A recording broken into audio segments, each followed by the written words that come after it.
Sometimes when you're out trucking, no matter where you are, you'll get asked to do something you'd rather not do.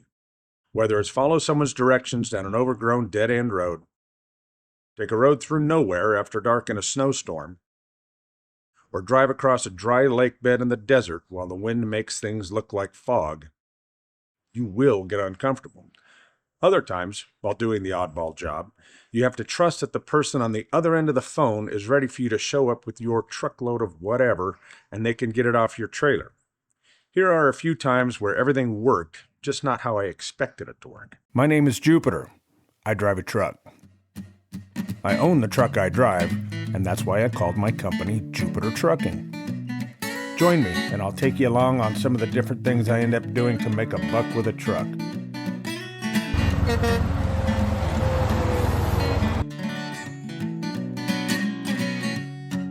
One load was a complete puzzle of miscellaneous things I picked up at an auction and had to figure out how to get it all to fit on the trailer.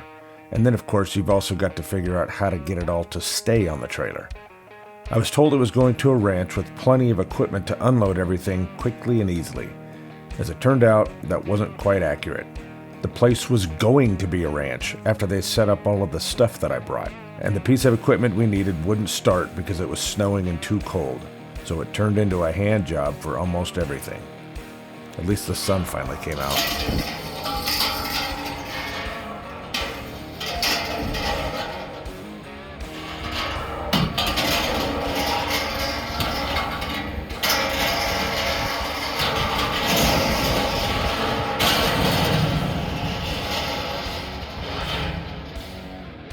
Other times, the customer was more prepared, like when I hauled this load of mini excavators. When they were loaded, they were driven off of a dock and right onto the trailer, no problem. But I knew where these were going, and I couldn't figure out how they were going to unload them. The customer told me not to worry, they had it all figured out, and this time everything went smoothly. They brought in a rollback tow truck, moved them off of the trailer and onto that one at a time, then simply tilted the bed to the ground and drove the excavator off. Pretty clever.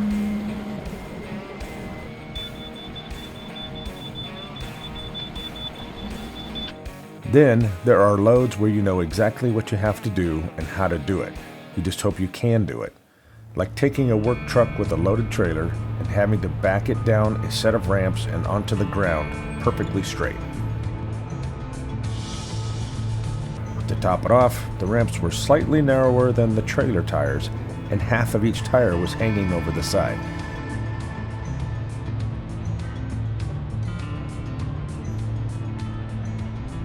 Sometimes the anticipation of what could go wrong is the worst part of the whole job.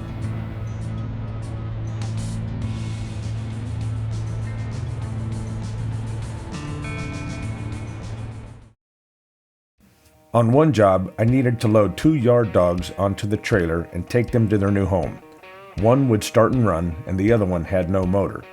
And they both had to fit onto the lower deck of the trailer. After much measuring and scheming, we pulled the dead dog up onto the trailer with the running one, and then pushed the rear one up the last couple feet onto the trailer with a backhoe, and got everything to barely fit. Luckily, on the delivery end, they had big toys that made small work of getting them off.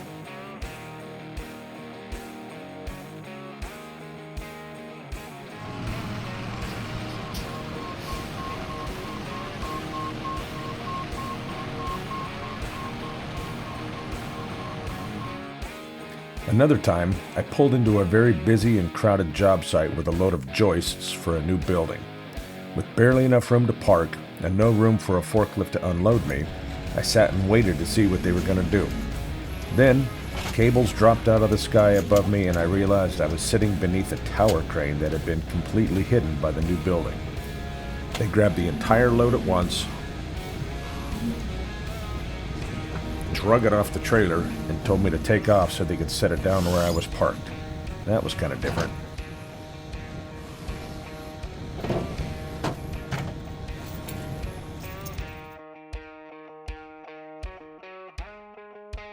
The last one I'll share isn't terribly unusual, but just kind of neat.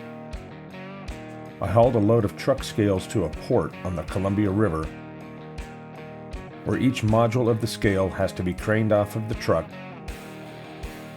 and carefully set on the already prepared foundation of where the new scale will be.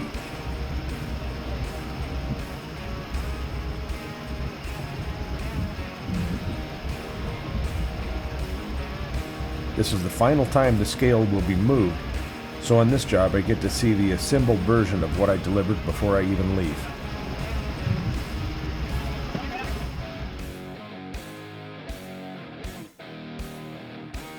There are a lot more really cool loads that I've done over the years, and I expect there will be a lot more in the future, but I'll save those stories for another time. We'll catch you later.